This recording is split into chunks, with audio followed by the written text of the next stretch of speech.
بسم اللہ الرحمن الرحیم۔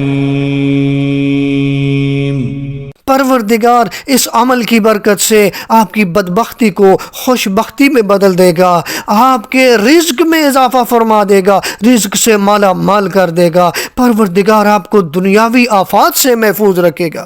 اعوذ باللہ من الشیطان اللعین الرجیم، بسم اللہ الرحمن الرحیم۔ میرے واجب الاحترام مومنین و مومنات، السلام علیکم ورحمۃ اللہ وبرکاتہ۔ مومنین کرام، شب جمعہ بہت ہی عظیم رات ہے، بڑی ہی بابرکت رات ہے۔ معصوم فرماتے کہ ہر شب جمعہ اول شب سے آخر شب تک اس طرح ندا آتی رہتی ہے، آیا کوئی بندہ مومن ہے جو دین و دنیا کے لیے صبح سے پہلے مجھ سے سوال کرے تاکہ میں اس کی دعا قبول کروں؟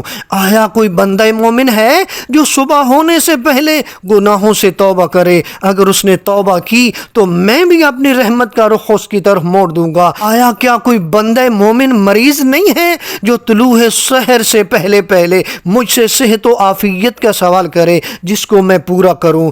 کیا کوئی بندہ مومن ہے قید و رنج میں جو مجھ سے رہائی کا مطالبہ کرے تو میں اسے رہائی عطا کروں؟ کیا کوئی بندہ مومن مظلوم نہیں ہے جو طلوع صبح سے پہلے مجھ سے سوال کرے میں ظالم سے بدلہ دلانے میں اس کی مدد کروں؟ تو پھر معصوم نے فرمایا کہ پوری رات ندائے الہی یوں ہی آتی رہتی ہے، یعنی پروردگار تو انتظار کرتا رہتا ہے شب جمعہ کو کہ میرا بندہ مجھ سے کچھ مانگے، میں اسے عطا کروں۔ اب ایک عمل دینے والا ہوں، جو عمل آپ کریں گے تو پروردگار آپ کی بدبختی کو خوش بختی میں بدل دے گا، فقر کو دور کر دے گا، دنیا کی آفات سے آپ کو محفوظ رکھے گا، یہاں تک کہ مولا امیر علیہ السلام کے رفقا میں آپ کو شمار فرمائے گا۔ یہ میں نہیں کہہ رہا، امام جعفر صادق علیہ السلام بیان فرماتے ہیں جو ہر شب جمعہ سورہ واقعہ کی تلاوت کرے گا تو اللہ اس سے محبت کرے گا اور اس کی محبت کو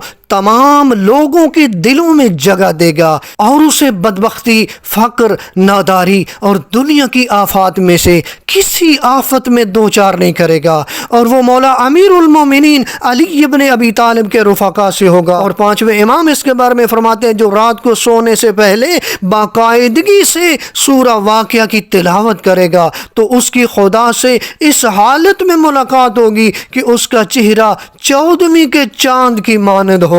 امام جعفر صادق علیہ السلام کی ایک اور حدیث فرماتے ہیں جو شخص بہشت اور اس کے اوصاف کا مشتاق ہے وہ سورہ واقعہ کی تلاوت کرے۔ کوشش کریں اپنے آپ کو شب جمعہ سورہ واقعہ پڑھنے کا عادی بنا لیں، پروردگار کی رحمتیں برسیں گی، پروردگار آپ کی مشکلات کو دور کر دے گا، پروردگار آپ کی دعاؤں کو قبول فرما لے گا، اور پروردگار آپ کو رزق سے مالا مال فرما دے گا، آپ کی کاروباری پریشانیوں کو دور کر دے گا۔ پروردگار اس عمل کی برکت سے آپ کی بدبختی کو خوش بختی میں بدل دے گا، آپ کے رزق میں اضافہ فرما دے گا، رزق سے مالا مال کر دے گا۔ پروردگار آپ کو دنیاوی آفات سے محفوظ رکھے گا۔